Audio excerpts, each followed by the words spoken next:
Alors l'association est un petit peu, je dirais, est un peu originale, il faut bien le dire. Il Oui. faut aimer évidemment le sucré et le salé, hein, on est bien d'accord.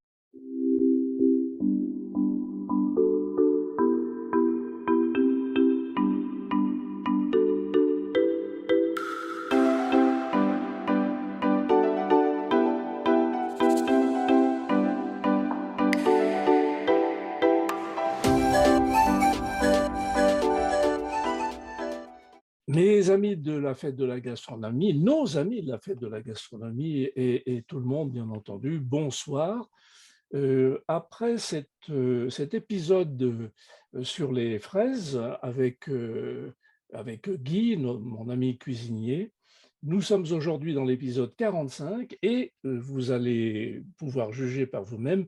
Guy va nous donner des recettes un peu extraordinaires, sucrées-salées. C'est en fait pour associer le mieux possible différents ingrédients de printemps. Vous allez tout de suite en entendre parler pour une entrée froide. En fait, c'est une association de fraises et d'asperges. Vous allez voir, c'est tout à fait sympathique et Guy va nous parler de ça. Bonsoir Guy. Bonsoir Claude et bonsoir à tous nos auditeurs et à toutes nos auditrices évidemment. Donc c'est une Alors, recette que j'ai réalisée, il y a déjà 2 ans, enfin c'était juste avant le covid, comme recette, de printemps. ouais, Parce que j'avais envie d'associer comme ça du sucré, du salé. Attention, soyons clairs, du sucré sans mettre de sucre en réalité, hein. Il n'y a pas oui, donc enfin, il y a un peu de sucre, mais je vais dire, il n'y a pas de sucre direct. C'est du sucre, je vais dire indirect. Alors, oui.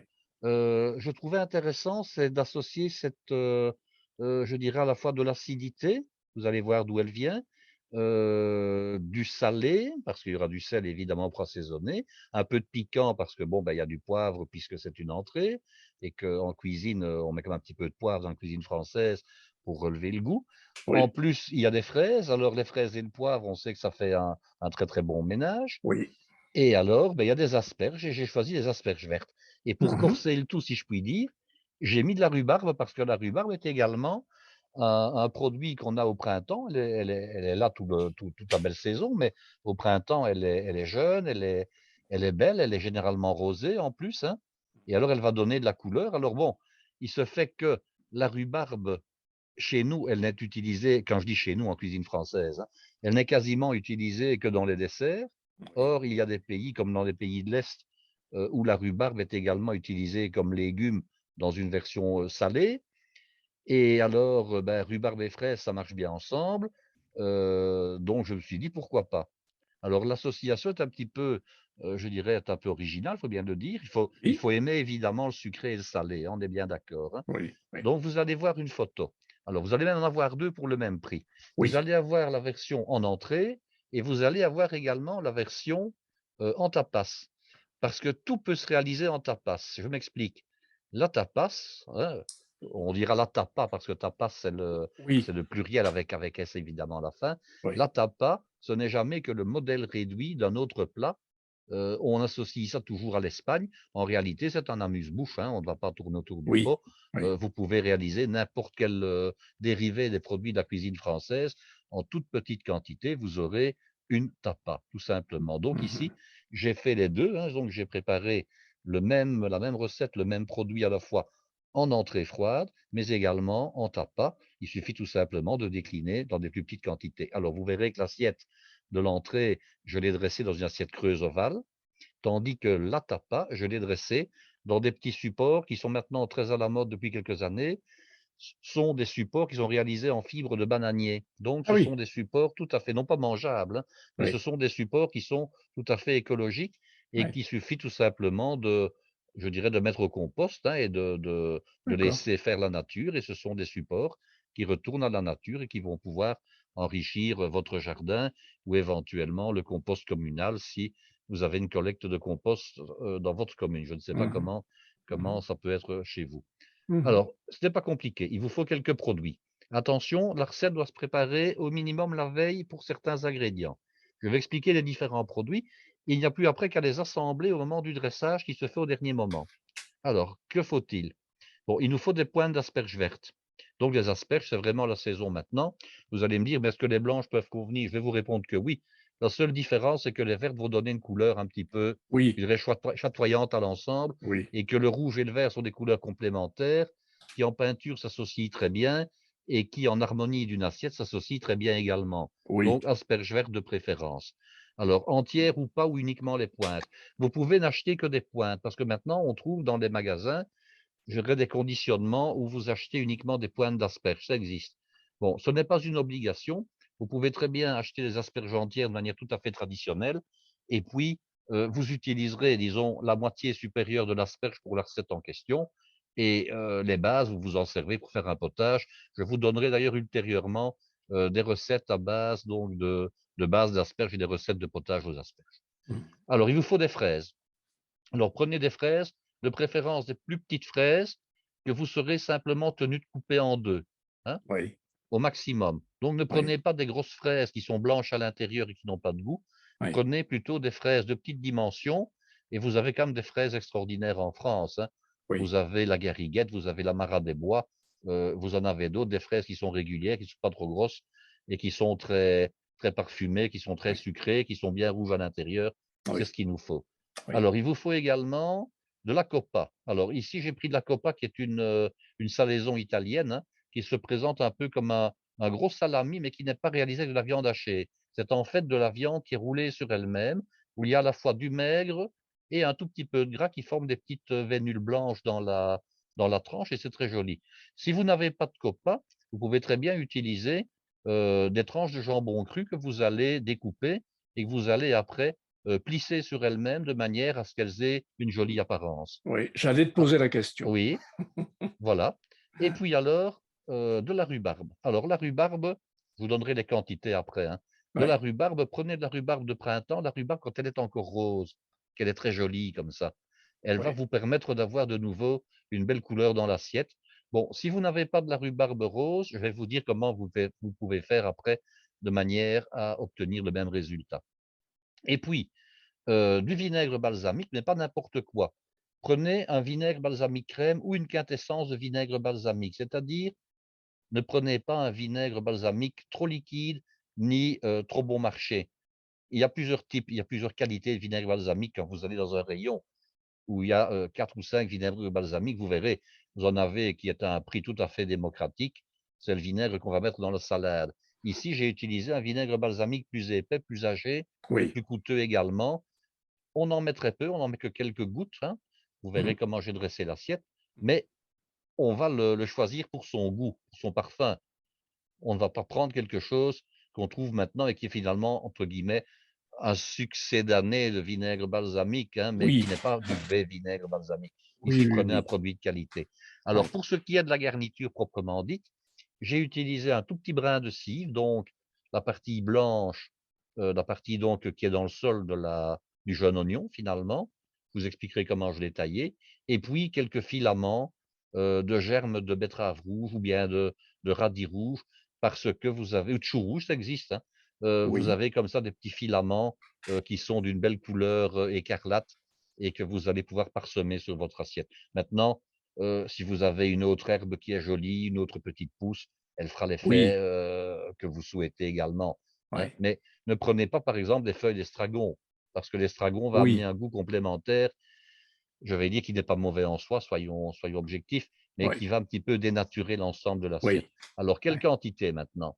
Si vous faites ça en entrée par personne, beh, vous avez besoin d'équivalent de trois fraises de taille moyenne, hein, pour une personne donc, hein. oui, Vous oui, avez besoin également de 3 belles tranches de Coppa que vous pouvez remplacer par autre chose.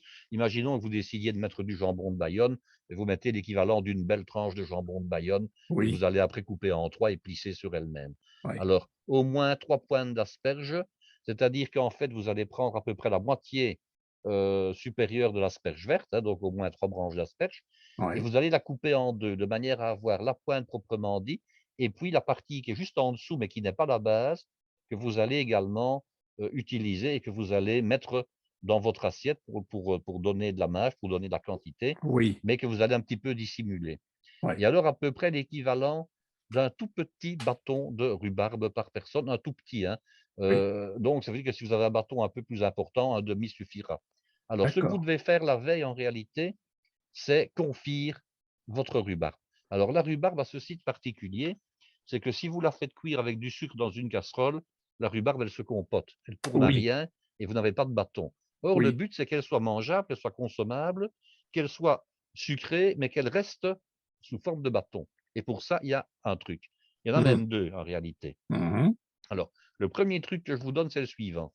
Vous allez donc recueillir votre rhubarbe et vous allez la tailler de manière à avoir des petits morceaux d'à peu près 5 centimètres de long, taillés légèrement en biseau pour la beauté. Vous Oui. allez me dire, est-ce qu'il faut l'éplucher ou pas? Alors, si c'est une rhubarbe qui est très filandreuse, il vaut mieux l'éplucher. Mais moi, ici, je ne l'avais pas épluché. Pourquoi? Parce que justement, le pigment rouge de la rhubarbe, il se trouve dans la peau, hein. Donc, je ne l'avais pas épluché. Alors, ce n'est pas mauvais en soi de ne pas éplucher la rhubarbe. Pourquoi? Parce que de toute façon, les fibres, on en a besoin.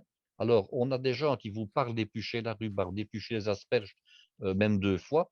Et puis après, on vous dira: «Oui, mais bon, pour lutter contre la paresse intestinale, il faut acheter, du son dans les magasins de diététique, hein, parce qu'on ne mange pas assez de fibres». Donc moi, je trouve un petit peu bête cette histoire-là. Absolument. Autant laisser les fibres naturelles, Tout à fait. elles ne sont pas préjudiciables à la santé, bien au Oui. contraire. Oui, Donc oui, vous oui. taillez votre rhubarbe en morceaux, vous la mettez dans un récipient, je dirais de type récipient en plastique, refermable, donc je vais citer une marque de type Tupperware, même si ce n'est pas cette marque-là et que Oui, c'est remplacé par un autre modèle d'une autre marque. oui.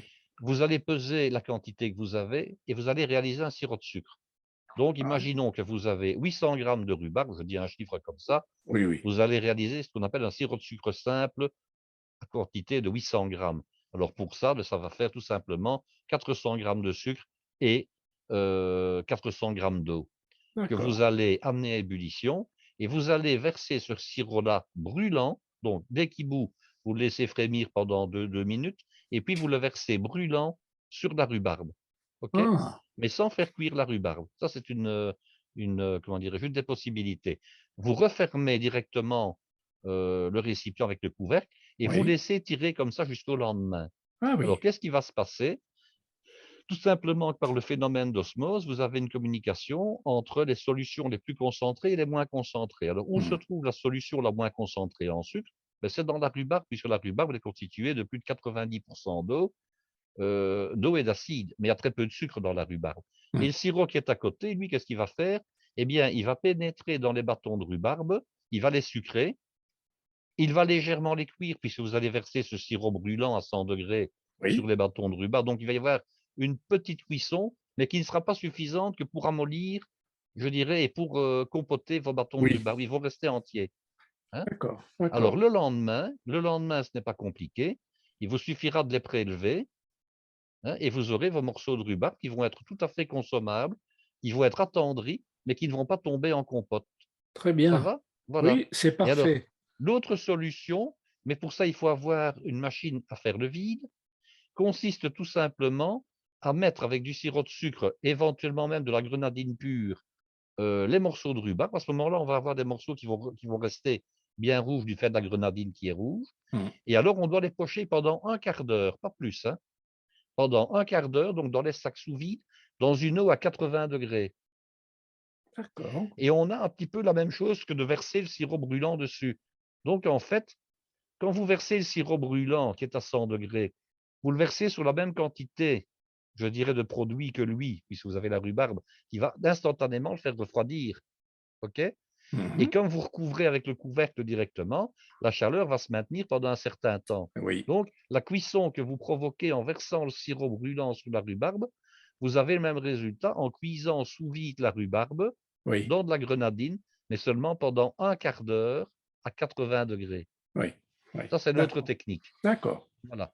Donc, vous OK. avez les 2 techniques. Alors, je rappelle, soit du sirop de sucre, soit tout simplement de la grenadine, je dirais de marque bien connue et que vous Oui, connaissez, oui, hein, je ne vais pas les citer. Et là, oui. vous avez la seule différence, c'est que quand on le fait à la grenadine, comme il y a malgré tout du parfum, je dirais typique des desserts, c'est que c'est plutôt une méthode qui convient à un dessert plutôt qu'à une entrée. Oui, Si on veut simplement sucrer, sans qu'il y ait de goût parasite comme de la vanille, hein, et des choses pareilles, parce que n'oublions pas, dans le sirop de grenadine artificiel, vous avez à la fois de l'acide et de la vanille en même temps, mmh, hein.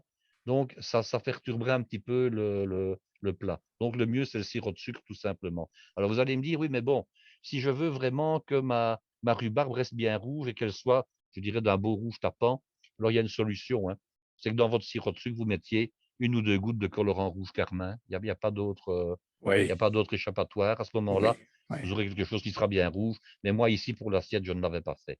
oui, oui, Donc votre oui, rhubarbe est prête. Alors le jour du dressage, quand vous allez l'utiliser, beh, il suffit tout simplement de dresser tout ça en harmonie, hein. Vous allez avoir vos asperges que vous avez blanchies, donc eau bouillante salée, que vous allez rafraîchir pour les garder légèrement al dente. De nouveau, elles doivent être très, très légèrement croquantes, c'est plus beau et c'est meilleur, hein. mhm, Donc vos asperges refroidies, tout ça, ça se fait en mise en place, hein. Vous n'êtes pas obligé de faire ça au dernier moment, vous faites ça à l'avance, dans la matinée pour le midi, pas de problème. Vos fraises, vous les lavez, vous les équeutez, vous les couperez en 2 au moment du dressage. Vos filaments de blanc de cive, bah, vous les coupez au dernier moment. Alors le petit truc, vous fendez en 2, hein. Vous oui, fendez en 2 donc la partie blanche oui, et puis après, vous mettez bien à plat, cette partie-là sur votre planche et avec la pointe du couteau, vous refendez mm, en 5 ou 6 filaments tout en laissant la base attachée. mm. C'est ce qui permet de faire une espèce d'éventail, hein. Oui, Voilà, c'est mignon, oui, c'est joli comme tout, voilà, vous faites oui, alors vous oui, verrez, les branches que vous avez réalisées comme ça, qui sont blanches, vont se courber naturellement et oui, sinon vous les aidez un petit peu pour qu'elles soient harmonieusement, oui, je oui, dirais, courbées, hein. oui, Alors, beh, vos tranches de viande, vous les plissez. Si ceci c'est de la copa, vous prenez la tranche en main, hein, qui est ronde et puis vous la plissez un petit peu de manière à ce qu'elle soit oui, on la joliment chiffonne, disposée. On la chiffonne un petit peu, voilà. oui, Et alors oui, au niveau du dressage, c'est pas compliqué. On commence d'abord par faire un lit sur lequel on va disposer la partie inférieure de la pointe d'asperge, donc la partie qui ne contient pas la sommité de la pointe, donc la partie un petit peu moins belle, hein. mm, Vous allez mettre 2 3 morceaux de rhubarbe, vous allez mettre éventuellement 2 3 morceaux de fraises et puis après vous venez ajouter votre copa, vous venez ajouter vos pointes d'asperge, vous venez rajouter 2 3 morceaux de rhubarbe et vous venez ajouter vos fraises. Alors sur chaque fraise, vous allez mettre 1 ou 2 gouttes de ce vinaigre balsamique un peu épais, de cette crème de vinaigre balsamique, oui, hein. Vous donnez un petit tour de moulin à poivre essentiellement sur les fraises, hein, et puis vous prenez de l'huile d'olive et vous d'accord, allez comme ça, à raison d'à peu près une cuillerée d'huile d'olive par personne, mais vous pouvez en choisir une autre, hein. Moi ici, je l'ai fait à l'huile d'olive, mais on peut très bien décider de le faire avec une huile neutre, de manière à ne pas avoir un goût supplémentaire et oui. vous allez comme ça déverser directement, mais délicatement votre huile d'olive en cercle sur l'ensemble de l'assiette, hein, sur les produits. Est-ce que l'huile de noisette, L'huile de noisette pourrait aller, mais à ce moment-là, je vous suggérerais, c'est de mettre en garniture un tout petit peu de noisette concassée et torréfiée pour qu'il se oui, rappelle, mais ça pourrait oui, très bien aller. Une oui. autre huile qui pourrait très bien marcher, à condition de lui associer le fruit dont elle provient, c'est l'huile de pistache. Ah, je ne connais pas ça. Oui, l'huile de pistache, bon, de nouveau, moi, j'en trouve très facilement dans n'importe quel, dans n'importe quel magasin. Oui, oui. Vous mettez un peu d'huile de pistache. Alors, je vais quand même vous dire que l'huile de pistache, elle n'a pas un goût prononcé de pistache malgré ce qu'on pourrait croire.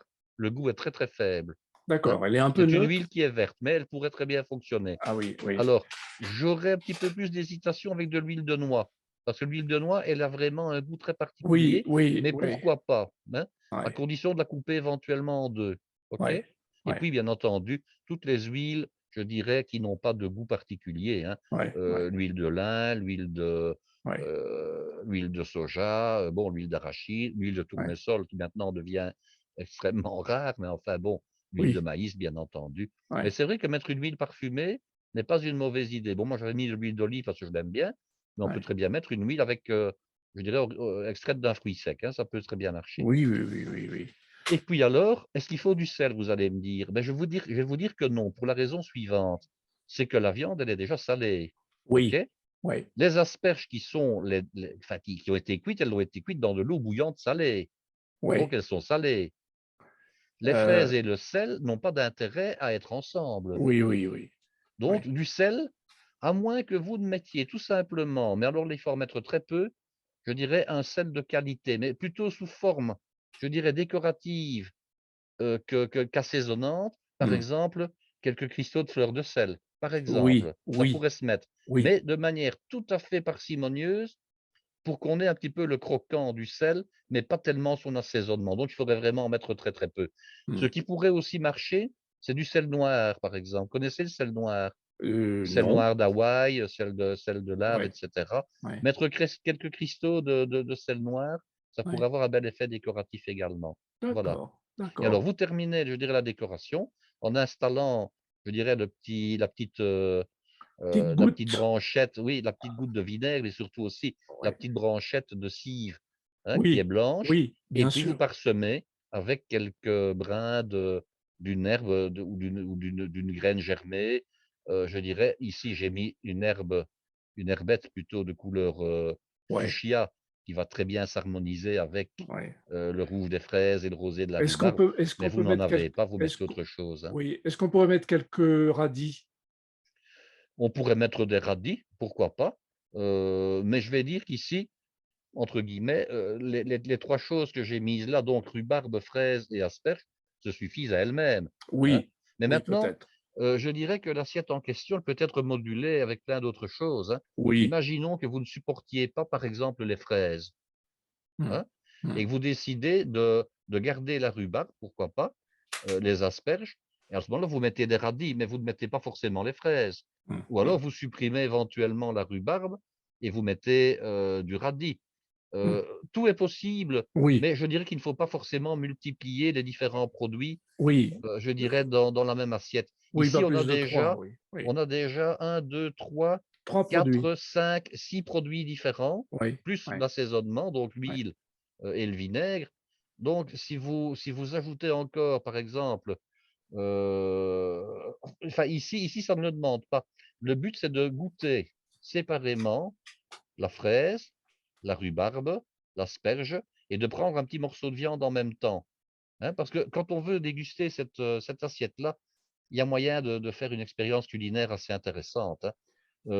C'est de goûter les produits séparément et de les goûter en association 2 par 2. Oui. Alors comme le produit phare de l'assiette, c'est la charcuterie, Mmh. mais ce qu'il faut faire, c'est goûter à la charcuterie avec quelque chose. Mmh. Donc, vous prenez par exemple un morceau de la copa avec un petit morceau d'asperge, vous le Mmh. mangez, vous analysez ce que ça peut donner.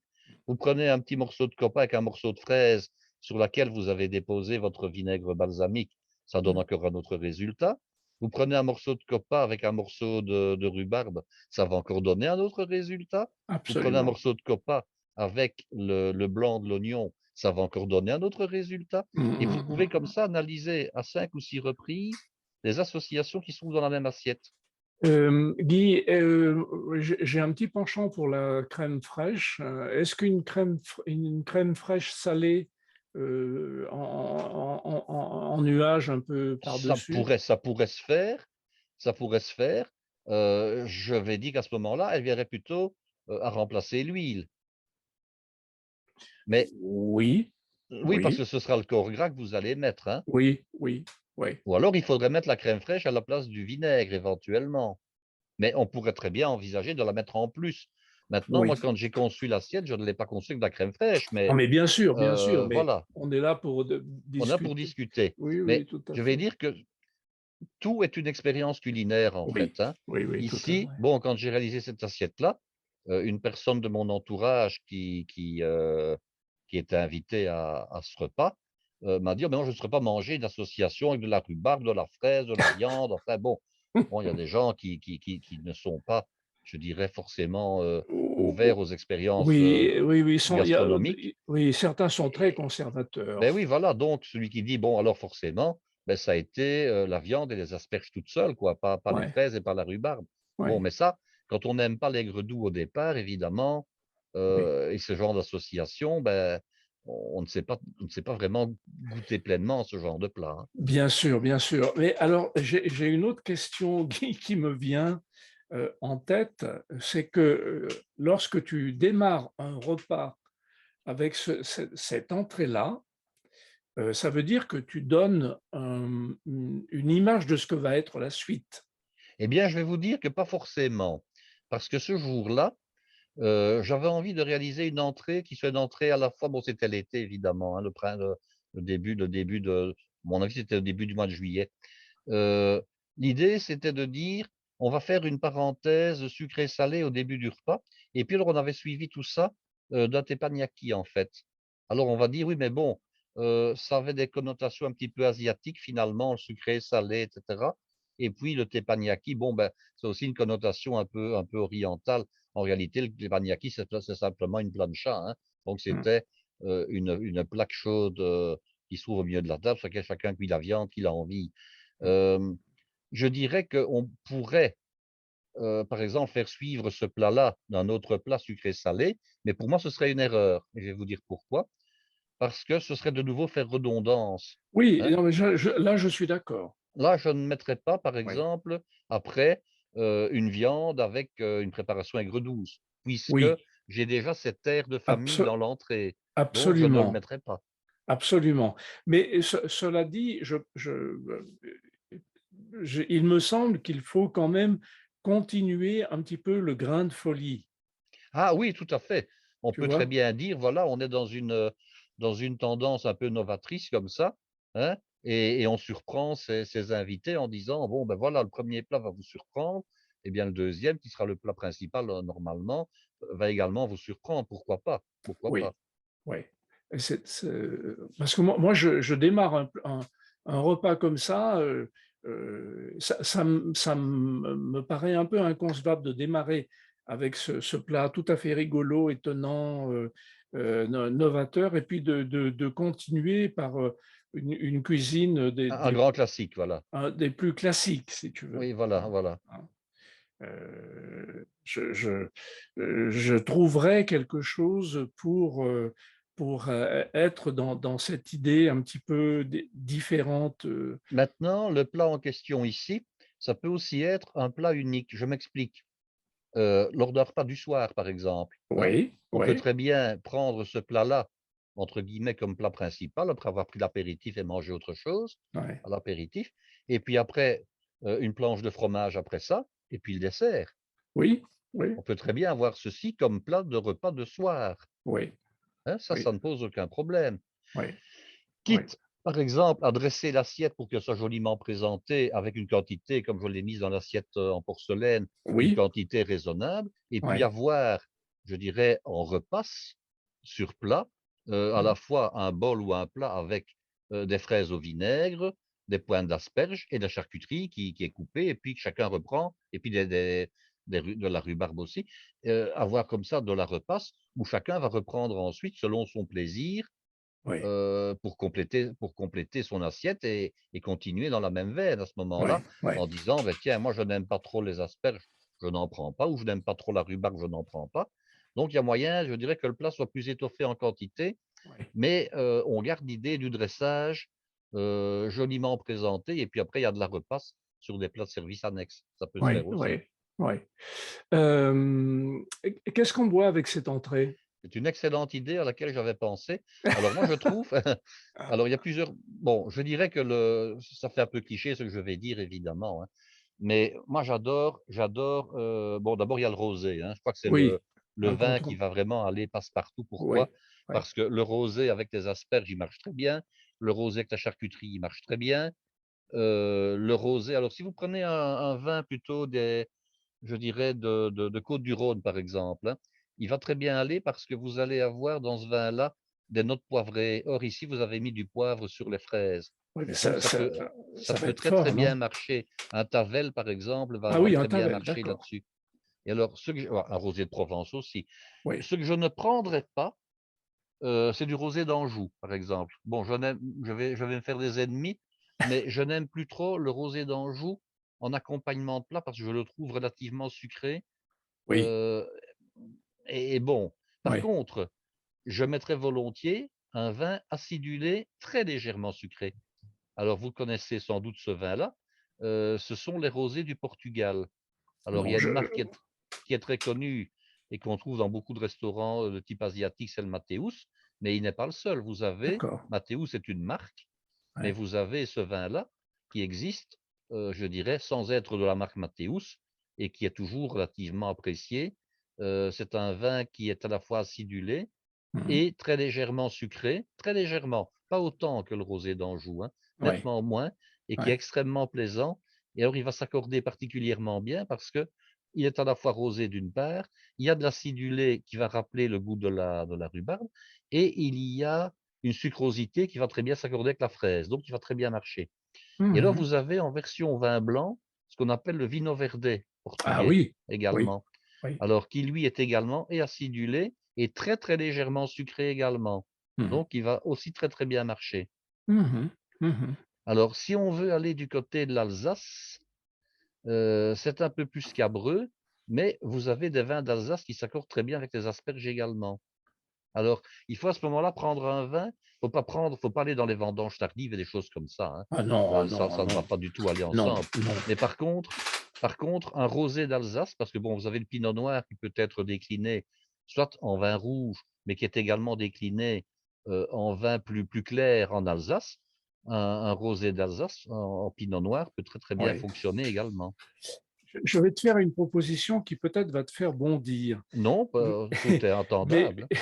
non, mais, comme on est là pour discuter de ces recettes que tu as faites et j'ai un penchant et je l'ai déjà fait, ça a surpris beaucoup mes invités, sur des entrées un petit peu comme celles dont tu nous parles, j'ai un penchant pour le thé.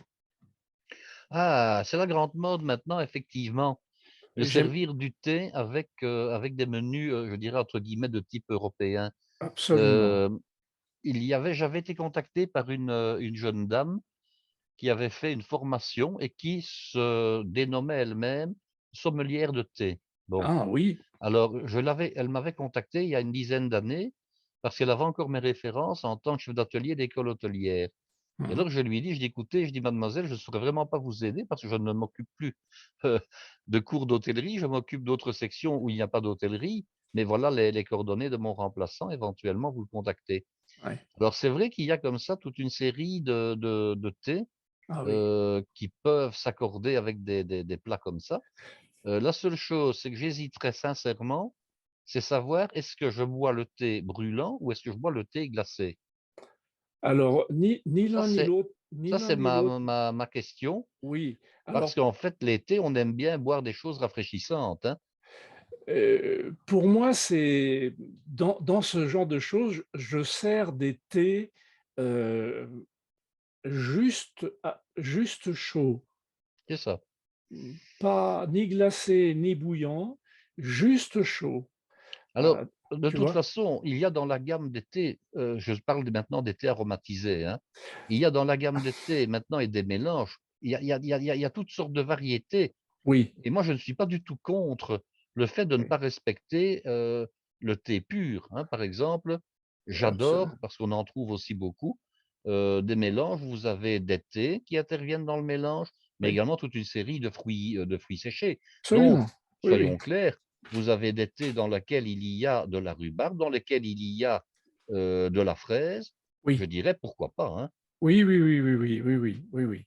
Mais si tu veux, moi, je ne vais pas sur les thés parfumés C'est parce ça. que je trouve que c'est un peu comme les vins sucrés, quoi. C'est bon, Oui, oui, oui, oui, oui, ça n'a pas oui. beaucoup d'intérêt. En revanche, prendre un thé qui a une nature, qui a une typicité particulière, soit un léger fruit, soit une légère amertume, tout dépend avec quoi tu l'accompagnes. Et ça, pour moi, c'est vraiment le rêve. Je vais te dire, et même ça m'embête beaucoup quand je sers des asperges, ça m'embête beaucoup même de servir du vin rosé. Je trouve que ça n'est pas adapté. Et pour moi, ce que je préfère, c'est effectivement un thé. Je crois que dans l'accompagnement boisson-mets, il n'y a pas enfin, il y a quelques règles, hein. Il y a des grands accords, je dirais habituels, Oui, mais il y a toujours le problème de l'asperge, surtout qu'ici, en fait, on a quasiment enfin, on a une vinaigrette, hein, on a de l'huile, on a du vinaigre, hein, oui. sans C'est compter qu'on dommage, a moi, je trouve. malgré tout la comment? Je trouve que c'est dommage de servir Oui? une vinaigrette avec des asperges. Oui, mais bon, dans ce cas-ci, il fallait quand même bien assaisonner, hein, donc quand Oui, on dit qu'on a une vinaigrette, on a de l'huile et on a du vinaigre. oui, Alors, la vinaigrette est dissociée parce qu'elle n'est pas réalisée, elle n'est pas mélangée, mais à un moment donné, on a quand même les 2 ensemble, hein. oui, Alors, c'est toujours le gros dilemme, le gros problème, c'est trouver le vin des asperges et en plus le vin de la vinaigrette. Donc ici, on a deux écueils. On a deux problèmes à résoudre. Bon et ça peut se résoudre en fait de la manière suivante, c'est de dire tout simplement que le meilleur accord des vins et des mets, c'est celui qu'on aime et indépendamment de la mode et indépendamment des règles. Oui, Si on oui, aime bien du thé avec un plat, eh bien, on boit le thé avec un plat. Celui oui. qui dit: «Moi, je préfère un verre d'eau», il boit de l'eau. Celui qui dit: «Moi, Absolument, je oui. préfère du vin», ben, il boit du vin. Alors vous allez me dire: «Oui, mais à ce rythme-là, on peut très bien dire: "Ben, je vais servir ça avec du Coca-Cola"». Bon, d'un point de vue gastronomique, je ne suis pas un adepte du Coca-Cola Moi non servi plus. avec un plat de cuisine traditionnel, mais celui qui aime, bon, ben, vous Oui, savez, à il y la a des limite. restaurants, huppés où, des gens, je dirais, sans notre culture gastronomique, ont commandé des vins prestigieux de type Château Pétrus et autres, hein, en ont mis la moitié dans le verre et ont complété par du Coca-Cola. Alors je ne suis pas du tout pour la chose, on est d'accord, hein, Oui, oui, mais oui. celui à qui ça plaît, comme on dit, bon, c'est son problème et après tout, c'est ses sous. Maintenant, je Absolument. trouverais scandaleux, par exemple, de dire: «J'achète, que sais-je moi, un château cheval blanc et puis je mets, une rasade de coca dedans». Mais bon, à la limite, le client, je ne veux pas dire que le client est roi dans tous les cas, hein, mais je dirais que celui à qui ça plaît, Ouais, ben, c'est ouais. son problème, hein, voilà. Absolument, Parce que absolument, oui. l'assiette telle qu'elle est ici, par exemple, on va trouver certains pourraient très bien trouver hérétique de mélanger à la fois de la viande, des fraises, de la rhubarbe et des asperges et dire: «Mais c'est qui ce farfelu qui fait une composition pareille?» Bon, Mmh.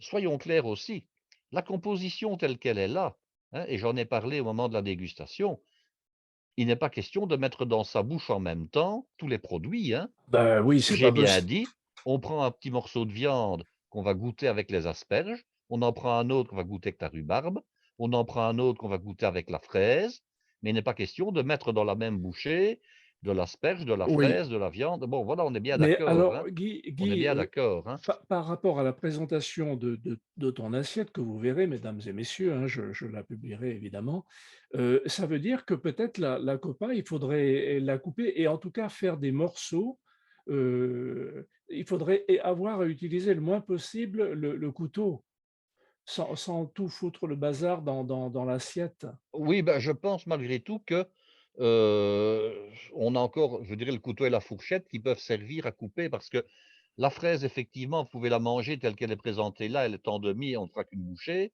éventuellement la rhubarbe aussi, mais l'asperge, vous devez au moins la couper en 2 déjà, hein. Ouais, ouais, Donc là, il faut quand même couper un petit peu.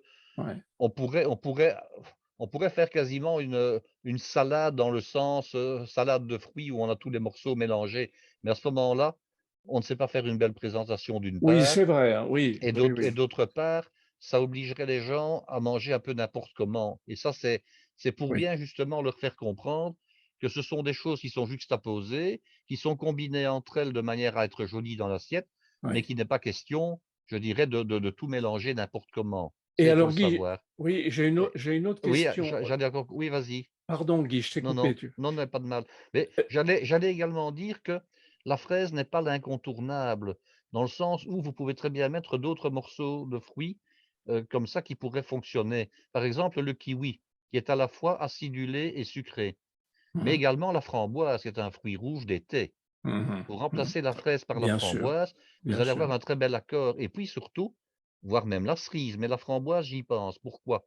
Parce qu'avec ce genre de fruits, vous pouvez très bien mettre une bière à ce moment-là. Ah oui! Et ça, Ah c'est ce que oui! j'allais dire, on n'en a pas parlé. Bon, il y a Oui! une bière que vous trouvez très facilement en France maintenant, qui est la bière à la framboise ou à la cerise et qui est Oui, donc une bière qui est élaborée sur ce qu'on appelle un lambic. Alors c'est oui, un genre de gueuse, hein, bon voilà, c'est la même famille en tout cas que la gueuse. Donc oui, on a affaire à la fois à une bière qui est acidulée et qui est, selon les marques, relativement peu sucrée. oui. Alors, bon, les framboises et les criques, je dirais, nouvelle génération, sont relativement sucrées parce que il faut plaire à un certain public, Mmh. mais la crique d'origine, donc c'est la bière à la cerise, elle n'était absolument pas sucrée. Elle est Mmh mh. parfumée à la cerise, mais elle n'est pas sucrée. Je parle des marques traditionnelles, hein. Oui, oui, oui. Maintenant, les marques Oui, d'exportation, elles sont plutôt adoucies. Mais oui, ça pourrait aussi très, très bien fonctionner avec oui. ce genre de plat, d'autant plus que ce sont des bières qu'on va boire, à température fraîche et que forcément, comme c'est un plat d'été, on aime bien une boisson qui soit rafraîchissante, hein. Oui, oui, oui, d'accord. Voilà, Ah ça oui, oui, c'est vrai. c'était la dernière chose que j'allais dire concernant le plat, mais peut-être une question, que tu allais Heu, me poser ou une oui, remarque? je sais plus. Puis Mais je là, l'ai pas noté. C'est moi qui m'excuse Non, de non, non, non, t'avoir non, c'est coupé pas dans ton grave. élan, mais Non, voilà. je n'ai pas noté. Bon, ça me reviendra peut-être, c'est pas gênant. Bah, voilà quelque chose d'intéressant comme, comme recette, effectivement. Non, mais la cuisine est un espace de création, extraordinaire et c'est comme toute chose, on peut aimer être extrêmement classique, mais bon, c'est Et alors là où l'autre avantage de ceci, c'est que les produits sont interchangeables en fait, hein. oui, oui, oui, oui, tout Heu, à fait. donc je viens donner des exemples de remplacement de la fraise. On peut remplacer la charcuterie. Les asperges, bon, ben, quand même plusieurs variétés d'asperges Ouais, qu'on peut remplacer les unes par les autres. ouais. Donc voilà, on peut remplacer et changer les produits au fur et à mesure que la saison avance. Oui. Ah oui, Heu, voilà, la voilà, question pardon Guy, la on n'est pas question est figé revenue. dans une recette, hein. Oui, oui, tout à fait. La question que je voulais te poser, c'est, à quelle occasion est-ce que tu as préparé cette assiette-là? Oh, c'était vraiment un repas, je dirais un repas familial quasiment improvisé. Ah C'est-à-dire qu'on d'accord. avait décidé de manger en famille, un dimanche midi et je Oui, dis: «Bah, tiens, je vais créer une, comment dirais-je? Une assiette un peu originale, tout simplement, allez, qui sort de l'ordinaire», voilà, enfin du courant, de l'habituel et d'accord en et fait, alors je me suis basé sur l'idée que, l'été, les gens adorent manger du jambon melon, hein, oui, oui, qui est un tout grand classique également que dont je pourrais absolument. reparler et d'ailleurs, je vais vous en parler maintenant, comme ça ce sera fait. Ouais. Et j'ai dit: «Tiens, on associe toujours le jambon et le melon, mais il y a autre chose que comme fruit que le melon et le jambon en tant que tel peut être remplacé par autre chose».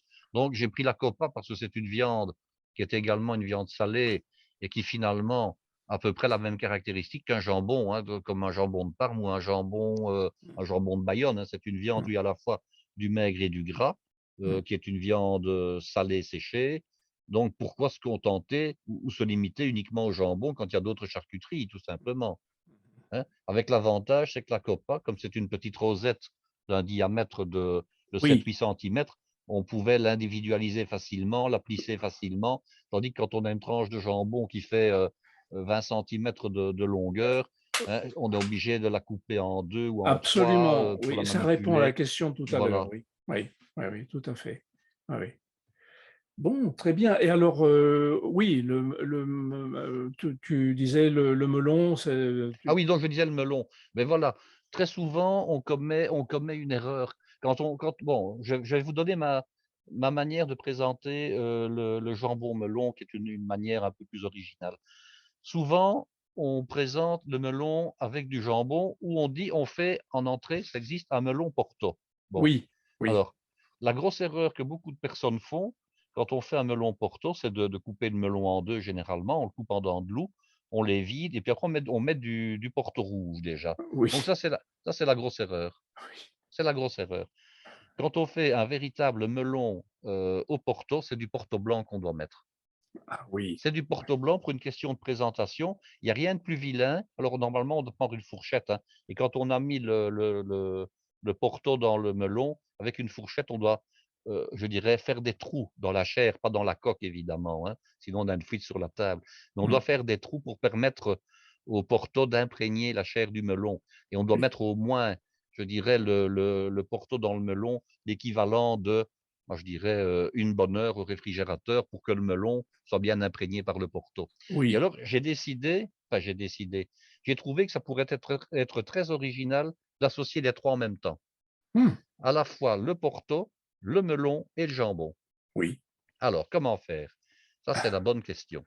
oui, Ah oui, hein? Bon, oui, il est évident que il faut pouvoir déguster ça, que ce soit harmonieux, que ce soit joli et j'ai trouvé une solution. mmh, Bon, quel que soit le melon, on pouvait très bien prendre 3 melons à ce moment-là, hein. mmh, Un melon, je dirais de type melon brodé, un melon de type melon vert et un melon de type melon de Cavaillon. Donc vous avez à ce moment-là 3 couleurs de melon. mmh, Vous avez du melon orangé, vous avez du melon jaune et vous avez du melon vert. oui, Alors première opération, mais même si vous n'en avez qu'un, ça marche aussi, hein. Avec une cuillère, à légumes, vous allez faire des petites boules avec ça. Donc oui, oui, vous allez récupérer donc dans le melon, faites un maximum de boules rondes, OK? ouais, ouais, Que vous disposez dans un plat que vous mettrez au réfrigérateur, pas au congélateur, hein, au mmh mh, réfrigérateur. mmh mh, mmh Vous allez me dire, la chair du melon qui reste, donc qui n'a pas pu être utilisée pour faire les boules, qu'est-ce que vous en faites?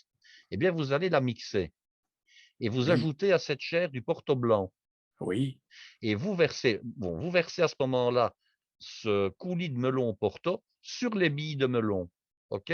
oui. Et vous laissez le tout au réfrigérateur pour que vous ayez une harmonie qui se passe et que vous ayez comme ça le porto et le jus du melon qui imprègnent les boules de melon que vous avez réalisées. Mmh. OK? Mmh. Alors au niveau de la présentation, c'est pas compliqué. Vous faites votre assiette de jambon habituelle et Mmh. puis dans une petite coupe basse que vous mettrez au-dessus de l'assiette, vous mettez les billes de melon imprégnées de porto et de jus de melon. Et Mmh. vous servez ça en mettant une cuillère à café ou une cuillère entremets dans votre coupelle où sont présentées, les boules de Des melon, oui, tout en continuant à manger votre jambon qui se trouve en dessous. Vous ne les mélangez pas dans l'assiette, sinon vous allez avoir le oui, jus du melon et du porto qui vont imprégner le jambon. Ça ne va oui. pas, hein. Oui, oui, Donc vous oui, devez les servir dans la même assiette, mais séparés parce que vous aurez le melon qui sera dans un récipient différent. absolument. Et vous verrez, je peux vous garantir que l'association melon, porto et jambon, quand vous faites une bouchée avec ça, c'est divin. Oui. Voilà. Très bien, ça, formidable, très bien. Ça va effectivement casser quelques codes et les gens vont se dire: «Ah ouais, bon, changeons un peu».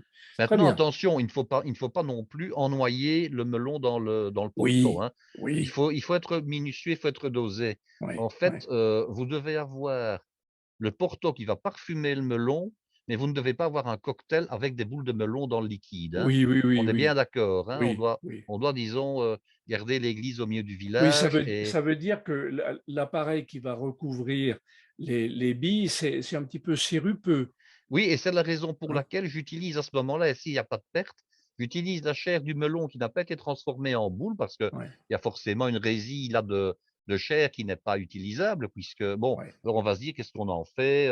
On la laisse au frigo et puis ça tourne à rien, on la Oui, jette le oui, oui, lendemain et cetera. absolument, Tandis ouais. qu'en l'utilisant, hein, en prenant une grande cuillère, en raclant toute cette chair, en passant le passe-potage dedans, le mixeur Mmh. et en ajoutant un bon filet de porto, vous allez avoir suffisamment de porto pour imprégner et parfumer les boules de melon. Il faut que ça soit, comment dirais-je moi? Il faut que ça baigne légèrement sans nager dedans. Oui, Voilà. oui, Le oui. porto doit vraiment parfumer l'ensemble, mais vous ne devez pas avoir du porto dans laquelle surnagent quelques billes de melon, hein? Ouais, ouais, On est bien ouais. d'accord. OK, très bien. Bon, eh beh, écoute Guy, c'est formidable. On va en rester Ben là vous pour avez 2 recettes pour le prix d'un comme ça, hein. oui, Voilà. c'est très, très bien.